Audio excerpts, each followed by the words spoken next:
Okay, bismillahirrahmanirrahim korang. Alhamdulillah bertemu lagi kita untuk sesi kali ini.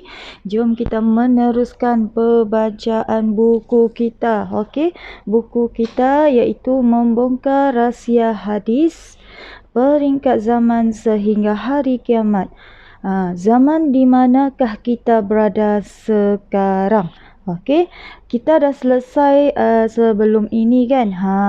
Sebelum ini untuk pembacaan, okey, kita dah selesai dari muka surat 1 hingga 134. Okey, hari ini kita mula dengan 134. Okey, yang merupakan muka surat dengan petanda buku ini tadi.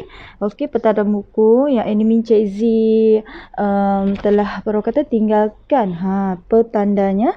Okey, jom kita sambung membaca pada muka surat 134. Okey, pada awal kurun ke-15 Sultan Selim, okey, 1, berjaya meluaskan pengaruh Empayar Uthmaniyah ke Mesir sepanjang Laut Merah hingga ke Parsi. Pada tahun 1521, Sultan Sulaiman I dikenali di barat sebagai Sulaiman the Magnificent, okey, berjaya menguasai Belgrade dan menaluki wilayah di selatan dan tengah Hungary. Beliau cuba mengepung Vienna pada tahun 1529 namun gagal, okey, untuk mengambil alih bandar tersebut. Pada tahun 1535, beliau berjaya menaluki Baghdad dan turut menguasai Mesopotamia dan sebahagian wilayah Kaukasus. Okey, seterusnya beliau bekerjasama dengan Perancis melawan Empayar Roman di Habas dan bersaing dengan Portugal untuk menguasai Somalia dan Horn of Africa. Kejantuhan Empayar Turki Uthmaniyah. Okey, Empayar Uthmaniyah mula goyah sejak permulaan Perang Dunia Pertama lagi. Empayar ini menyertai perang tersebut pada tahun 1914 bersama Jerman, Austria, Hungary namun tewas pada tahun 1918. Akibat kekalahan tersebut, Empayar Uthmaniyah terpaksa menandatangani perjanjian damai yang menyebabkan ia jatuh ke tangan Britain, Perancis, Greece dan Rusia. Okey, Empayar Uthmaniyah berakhir. Yang ini adalah perkata buku kisahnya, kisah kejatuhan Empayar Uthmaniyah dan Rusia. Okey, Rusia. Rusia pula. Okey, Rusia. Okey, Empayar Uthmaniyah berakhir secara rasmi pada tahun 1922 apabila Kesultanan Uthmaniyah dihapuskan. Turki kemudian diisytiharkan sebagai sebuah republik dan melaksanakan sistem sekular pada tahun berikutnya. Mustafa Kemal Atatürk menjadi presiden pertama Republik Turki. Negara-negara yang dahulu berada di bawah taklukannya telah dipisah-pisahkan kepada negara penjajah seperti British, Perancis, Greece dan Rusia. Negara-negara di bawah naungan kerajaan Turki Uthmaniyah dibahagi-bahagikan kepada penjajah yang menjajah negara-negara tersebut. Terjadinya zaman ini membuktikan kebenaran sabda SAW bahawa kelak akan terjadi umat Islam diserbu dan dicaing-caing bagai daging dalam hidangan. Okey, dicaing-caing. Perkataan baru korang kita jumpa dalam pembacaan kali ini. Okey, jom kita sambung. Okey, nampak tak sambil kita sambung, bibir kita kelihatan sedikit agak kering, jadi kita boleh sapu sedikit aromaterapi bidara. Okey, aromaterapi bidara. Sebentar ya kita ambil.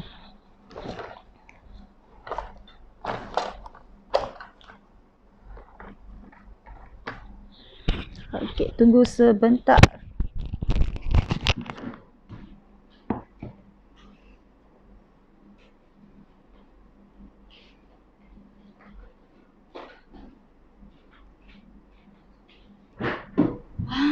Bertemu lagi. Okey. Tadi admin Cizi mengambil aromaterapi yang berdekatan. Okey, berdekatan, lupa nak letakkan dekat lagi. Okey. Kita pasangkan mikrofon. Okey. Harap jelaslah untuk sesi kita kali ini. Okey, sesi. Mikrofon tolong bekerjasama dengan admin Cik Z. Okey, yang ini adalah aromaterapi yang boleh apabila mulut kita ketika pembacaan kan, kita mengalami kekeringan ataupun anda berada di luar ataupun bibir dan muka, bahagian muka dan bahagian anda yang lain, okey, turut mengalami lenguh ataupun perlu kata mengalami kepenatan akibat menjalani aktiviti sepanjang seharian anda. Jadi sangat disarankan buka saja dari kotak ni dapat ni. Okey, kita buka, kita sapu. Okey, kalau kita belum menggunakan lipstick ke apa ke, okey, masih mengalami lebam-lebam ke, okey, kita sapu seperti ini. Okey, nampak tak? Dia akan menghasilkan minyak di bahagian muka kita, bahagian mulut kita untuk melembabkan bibir. Okey, kita kan sering tak biasa untuk menggunakan lipstick yang selalu bertukar warna. Jadi bibir kita pun ada alami sedikit kekeringan. Okey, kita tak rajin sangatlah. Okey, bahasa paling mudah, tak rajin sangat nak guna lipstick. Okey, kita ambil seperti ini. Kalau yang ni dah habis kan, jangan buang botolnya. Okey, sebab bau bidara ini masih ada dan memang kepekatan semula jadi dari bidara dan semula jadi. Bidara dan limau purut yang memang kandungannya semula jadi dari botol aromaterapi ini. Okey, kita guna yang ini, mungkin tak nampak habis tadi kan. Yang ni baru ada. Okey, adakah aromaterapi ini sesuai untuk dijadikan urutan? Sangat sesuai. Okey, sangat sesuai dijadikan urutan terutamanya. Okey, untuk menghilangkan rasa lelah kita. Okey, di bahagian sini apabila anda sakit gigi ke, okey, sakit bengkak ke di bahagian bahagian di mana-mana anggota badan anda pun sapu sahaja. Ini salah satu contohnya. Sekiranya okey mengalami gigitan serangga ke, okey, gigitan serangga bisa-bisa, okey, sapu sahaja seperti ini. Anda nampak tak tekstur minyaknya yang mengeluarkan okey dari botol aromaterapi ini? Dia sejenis minyak dan dia bukan terus mengalami minyak tekstur minyak dia seperti begini, tapi dia memang menghasilkan kelegaan serta-merta. Okey, jom kita sambung. Sambil tu kita sambung. Okey, jom. Kita berada di mana tadi? Di caing-caing kan. Di caing-caing ni macam kita dalam masakan tu dihiris-hiris. Okey, dibuat bagaikan daging kan. Daging tu sebut dihiris-hiris. Kalau dalam bahasa masakan lah. Okey, jom kita sambung lagi. Sejarah Sultan Muhammad Al-Fatih Penakluk Benteng Konstantinopel. Okey, perkataan baru. Yang ni agak sukar menyebutnya, tapi admin Cik Z sedaya upaya untuk menyebutnya secara betul kan. Okey, Konstantinopel. Okey, adalah perkataan baru. Pasti akan ditaklukkan. Rajanya adalah sebaik-baik raja dan tenteranya adalah sebaik-baik tentera. Itu kata falsafah. Sebab bagaimana tahu kata falsafah? Dia ada koma 2 di bahagian atas dan berakhir dengan koma yang 2 berakhir. Okey, yang ini adalah kata perpatah. Okey, jelaskan. Okey, demikian sabda Nabi Muhammad SAW di hadapan para sahabatnya 14 abad yang lalu. Dalam waktu 8 abad setelah Rasulullah SAW bersabda demikian, hal itu benar-benar terjadi. Benteng Konstantinopel yang terkenal kuat dan kukuh akhirnya jatuh di tangan kaum muslimin.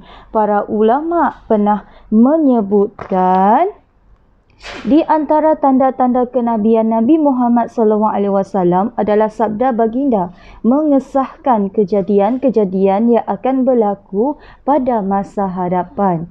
Pujian Nabi SAW kepada raja dan tentera yang berhasil menakluk Konstantinopel, membangkitkan semangat jihad para pemimpin serta mujahidin yang hidup setelah zaman baginda. Berkali-kali usaha dilancarkan untuk menakluk benteng Konstantinopel. Salah satunya ialah yang dilancarkan pada zaman Muawiyah bin Abi Sufyan di bawah pimpinan anaknya Yazid.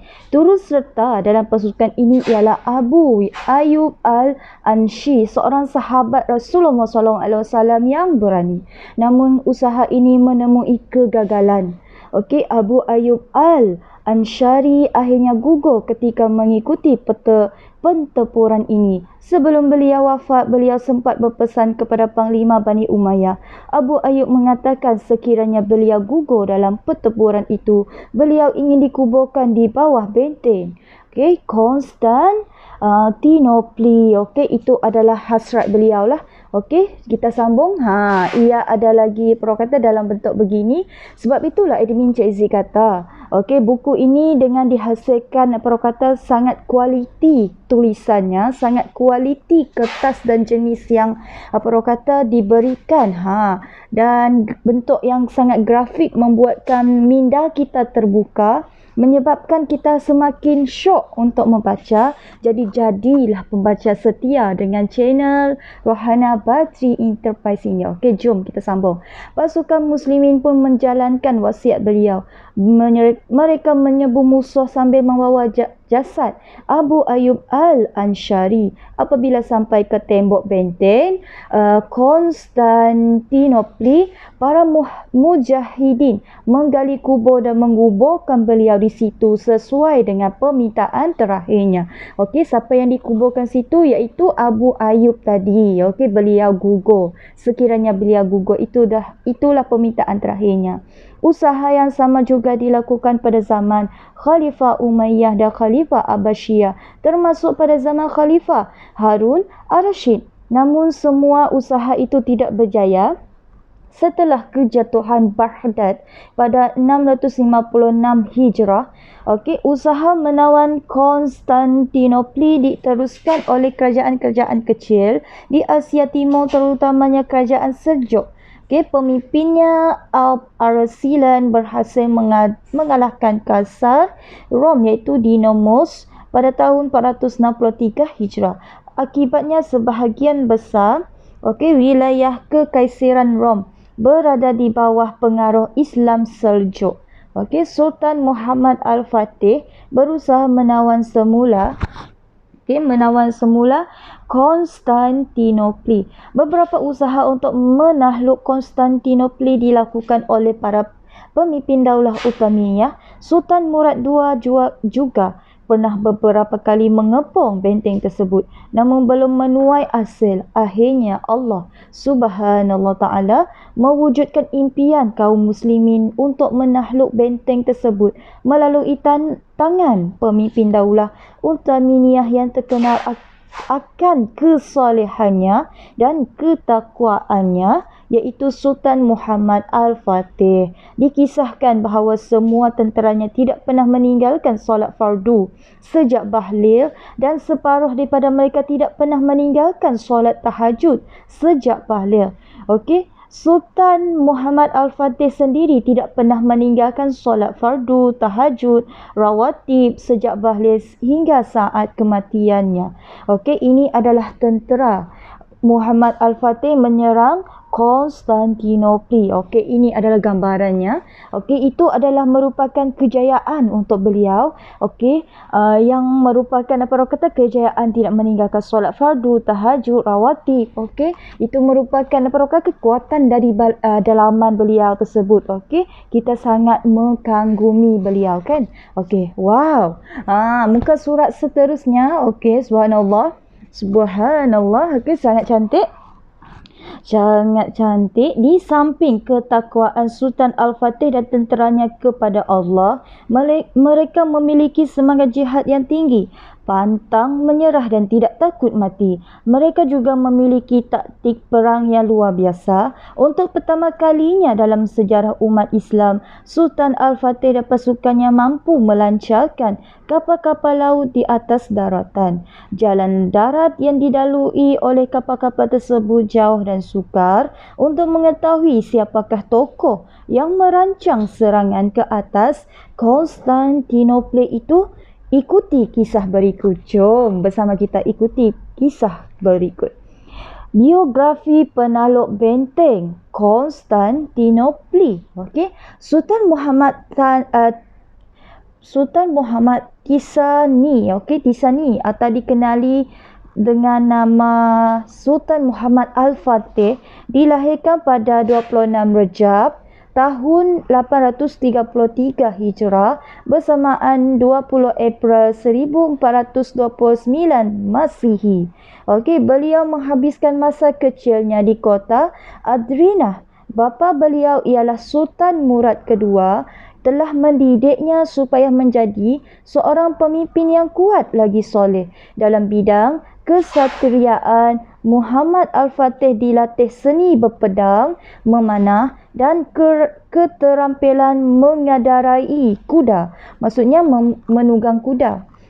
Dalam bidang keagamaan pula, Sultan Murad II membawa beberapa ulama pilihan di zamannya untuk mendidik anaknya. Di antaranya ialah Syekh Ahmad bin Ismail Al-Qurani, seorang pakar fikih.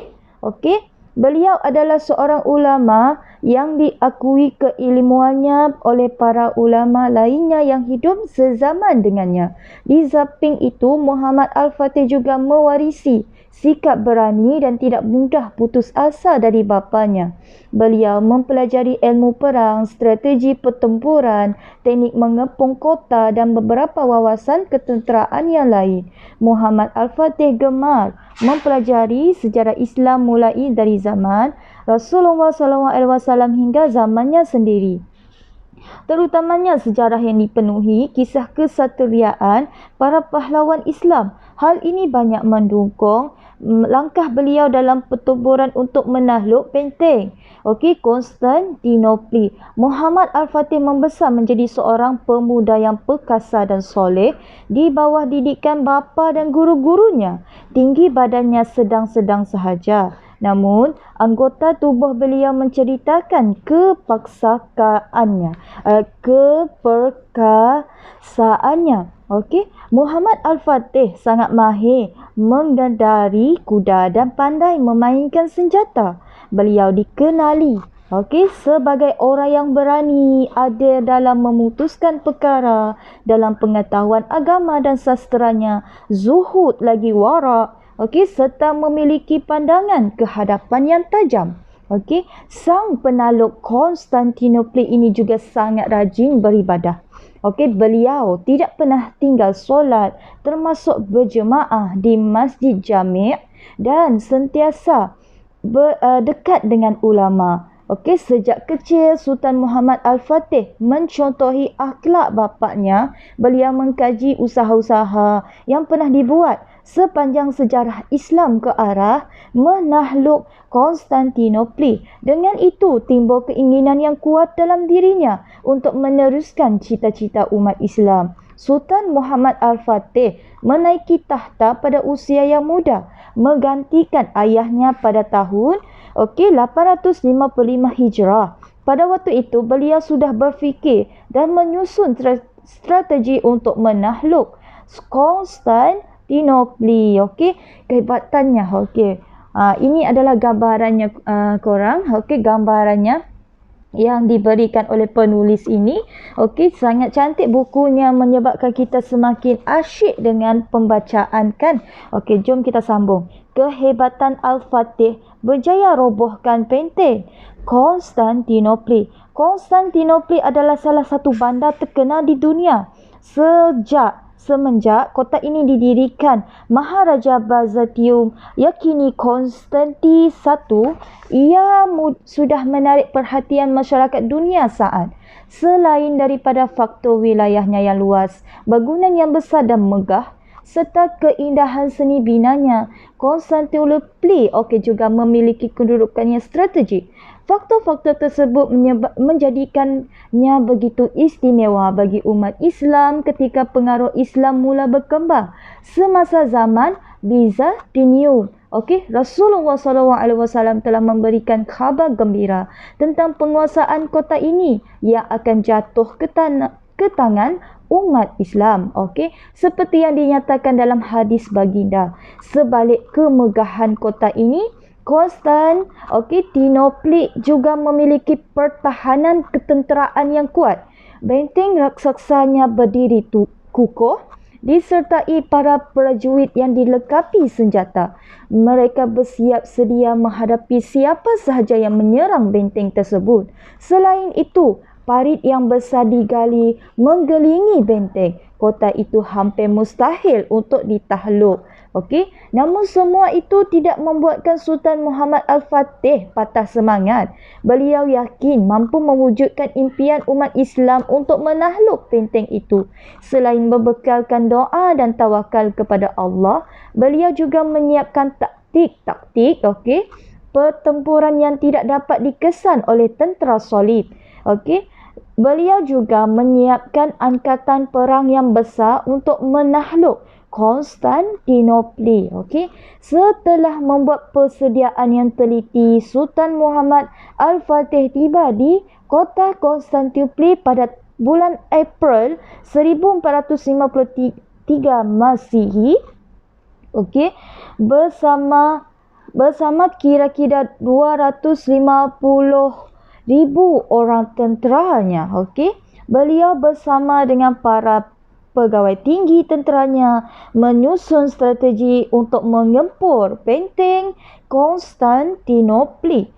Pasukan infanteri, kavaleri dan artileri diperintahkan untuk mengambil kedudukan masing-masing. Armada laut juga tidak ketinggalan mengambil bahagian dalam pengepungan ini. Sejumlah 300 kapal perang yang kecil hingga yang besar juga turut mengepung Konstantinopel dari arah laut. Armada laut juga bertugas menghalang bantuan yang mungkin datang dari arah laut menuju Konstantinopel. Setelah semua pasukan mengambil kedudukan masing-masing, Sultan Muhammad Al-Fatih menghantar pesan kepada penguasa Konstantinopel untuk menyerahkan kota itu secara baik kepada kaum muslimin. Sekiranya mereka bersetuju, beliau berjanji untuk melayan masyarakat Konstantinopel dengan baik dan menjamin keselamatan jiwa, harta serta kebebasan beragama mereka. Ini adalah gambarannya. Maksudnya kota ni subhanallah sangat cantik. Sangat cantik melalui gambaran ini. Dan tembok kota Konstantinopel sekarang. Agak sukar menyebutnya, tapi admin Cik Z yakin sangat melalui gambar yang diberikan oleh penulis ini, kota ini sangat cantik. Sebab belakangnya berhiaskan lautan biru. Bayangkan lautan biru di belakang rumah anda. Sangat cantik kan? Kita sambung. Korang dah syok kan dalam pembacaan? Kita sambung. Namun tawaran itu ditolak mentah-mentah oleh pemimpin Konstantinopel. Mereka yakin akan kekuatan pertahanan benteng mereka serta bantuan dari para sekutu mereka. Setelah tawaran ini ditolak, maka tentera Muhammad Al-Fatih diarahkan menyerang. Dengan kejatuhan kota Konstantinopel, maruah tentera salib turut jatuh dan ia tercatat dalam sejarah. Orang Kristian tidak pernah memandang rasa dendam mereka kepada Islam hingga kini. Itu salah satu kejayaan. Kejayaan bagi yang menakluklah antara perang dia. Perang beliau untuk menakluk kota tersebut. Kita sambung. hubungan Turki Uthmaniyah dengan Kesultanan Melayu. Okey, ini dah masuk, perlu kata Kesultanan Melayu ni dah masuk negara Asia lah. Okey, negara Asia. Jom kita sambung. Sewaktu khilafah Uthmaniyah terkenal di mata dunia, empayar hebat ini banyak menaburkan jasa kepada kerajaan-kerajaan di tanah Melayu. Namun ramai yang tidak mengetahui perkara ini kerana bahan dan maklumat yang terhad. Pemerintah Uthmaniyah pernah menolong dan berhubungan rapat dengan beberapa kesultanan Melayu seperti Melaka, Johor dan Aceh. Okey, ini adalah perlu kata sultannya. Sultan Turki, Sultan Abdul Hamid II dan Sultan Johor, Sultan Abu Bakar. Okey, ini gambarannya. Okey, korang dapat jelas kan? Dan kita sambung. Kekuatan hubungan Kesultanan Johor dengan Empayar Uthmaniyah bermula pada zaman pemerintahan Sultan Abu Bakar. Baginda diiktiraf oleh Khalifah Uthmaniyah sebagai Sultan Johor dan memakai gelaran Sultan Abu Bakar Al-Khalid Ibrahim Shah. Okey, hubungan baik di antara dua kesultanan ini berlangsung sehingga tahun 1922. Sultan Abu Bakar banyak mengambil kaedah pemerintahan Uthmaniyah. Baginda telah mewujudkan pelbagai jabatan bagi melincinkan pentadbiran kerajaan negeri Johor menyamai apa yang dilaksanakan di bawah pemerintahan Khilafah Uthmaniyah. Contohnya seperti pejabat setiausaha kerajaan, jabatan pembendaharaan, pejabat audit, mahkamah besar, pejabat percetakan kerajaan, jabatan kerjaya, polis, pejabat hukum, pejabat tanah dan pejabat pelajaran. Maka tidak hairanlah Johor pernah diberi gelaran sebagai bandar kembar Istanbul, ibu kota Turki. Okey, pada tahun 1519, Portugis yang sedang menjajah Melaka. Ketika itu ketakutan apabila mendengar khabar bahawa bantuan tentera dari Laut Turki akan tiba untuk membantu membebaskan Melaka. Atas sebab itu pihak Portugis telah bertindak menyerang kapal Turki di pantai Yaman yang disyaki akan ke Melaka. Lihatlah betapa hebatnya Empayar Uthmaniyah suatu ketika dahulu. Mendengar kabar anginnya sahaja cukup membuatkan Portugis resah gelisah dan ketakutan. Okey, Aceh yang menjadi kuasa Islam terkuat di alam Melayu, selepas kejatuhan Melaka juga pernah mendapat bantuan dari khalifah hebat ini. Khalifah Uthmaniyah pernah menghantar 160 orang Turki askar Abshah, askar Gujarat iaitu India dan Pakistan dan 200 askar Malabar, India. Mereka juga memberikan 500 pucuk meriam moden kepada Aceh. Pada waktu itu, teknologi meriam Uthmaniyah merupakan yang terbaik di dunia. Semua ini disumbangkan untuk membantu pertahanan Aceh. Okey, setakat ini agak jelaskan suara Irmin Cezi. Okey, jangan sekiranya suara kurang jelas boleh tinggalkan di ruangan komen di bawah. Okey, kita sambung. Khilafah Uthmaniyah bukan sahaja untuk menyalurkan bantuan secara fizikal, bahkan juga bantuan secara spiritual dan semangat demi menguatkan ikatan saudara se-Islam. Usaha menguatkan kesatuan Islam hingga ke Nusantara ini dipelopori oleh Sultan Abu Hamid II, Sultan terakhir Kerajaan Uthmaniyah.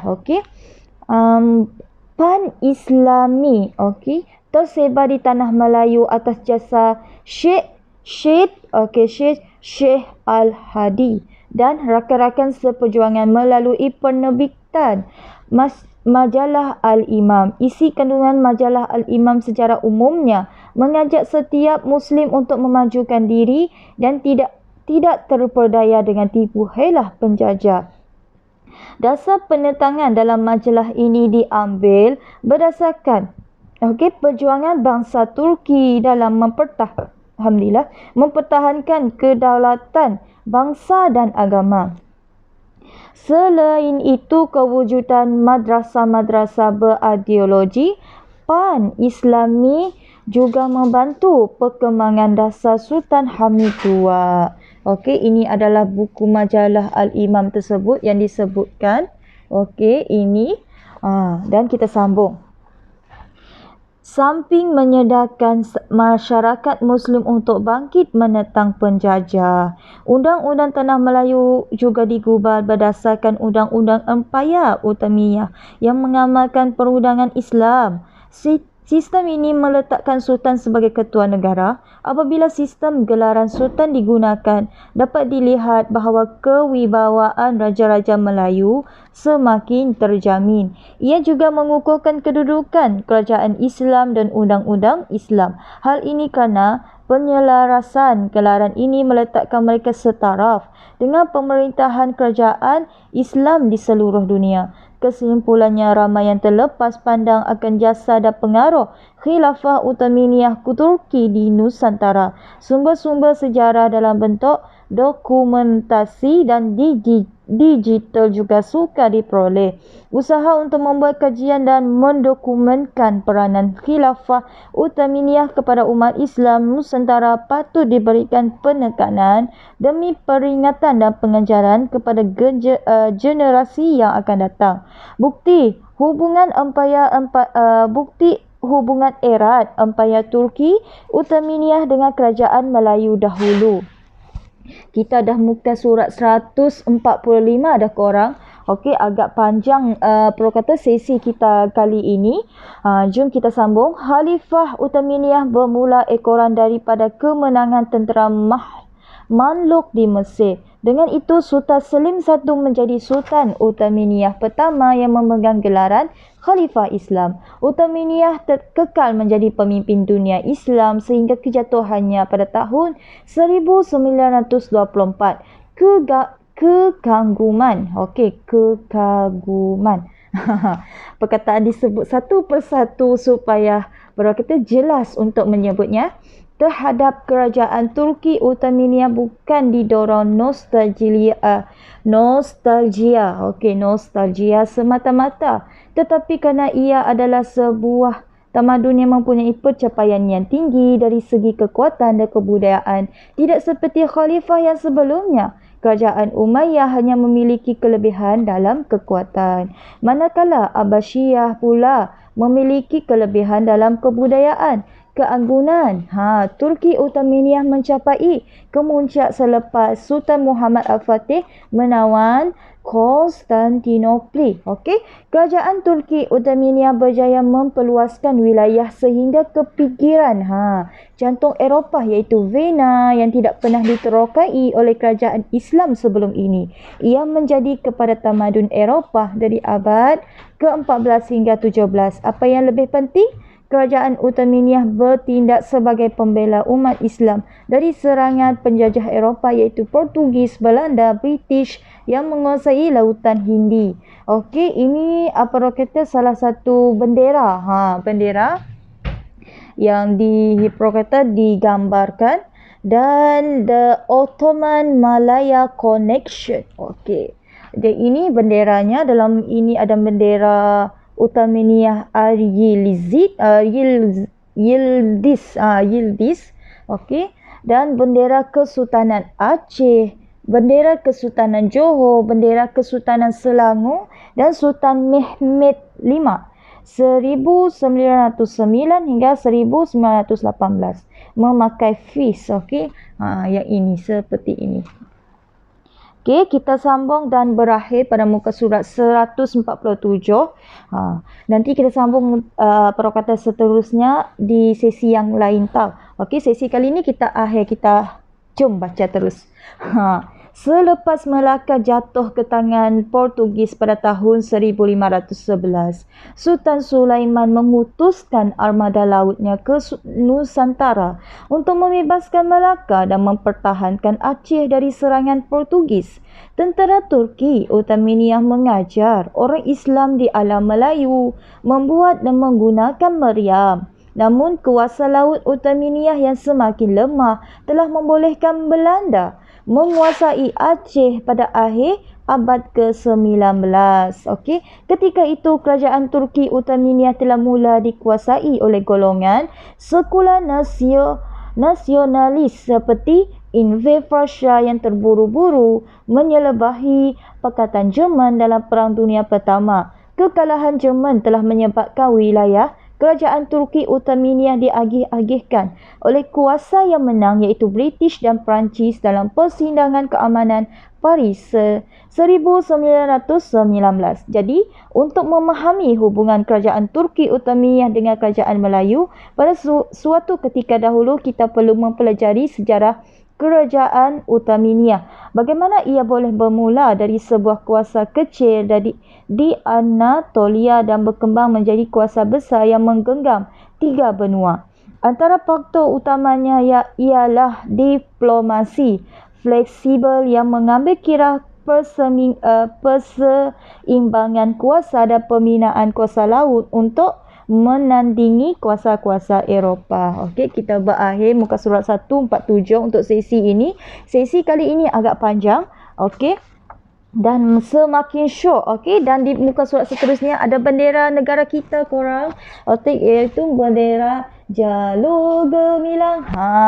Kita dah apa kata merdeka. Maksudnya Malaysia sudah apa kata dalam buku ini, maksudnya kita akan sambung. Okey, sesi seterusnya pastikan korang follow dan support. Sekiranya ada persoalan, terus tinggalkan komen. Jangan tinggalkan rasa ragu-ragu untuk berkuasa dalam diri anda, menyebabkan anda stres dalam sehari, jadi tinggalkanlah komen. Okey, jangan malu untuk bertanya. Okey, kita berakhir di muka surat 147. Jumpa lagi di sesi yang akan datang. Terima kasih kerana sudi bersama dengan admin Cezi untuk sesi kali ini. Kita tandakan tanda penanda buku kita yang agak unik kali ini. Agak unik tau. Agak unik sebab admin Cezi guna penanda buku ni 3. Kalau hilang satu ada cover 2, hilang satu lagi cover 1.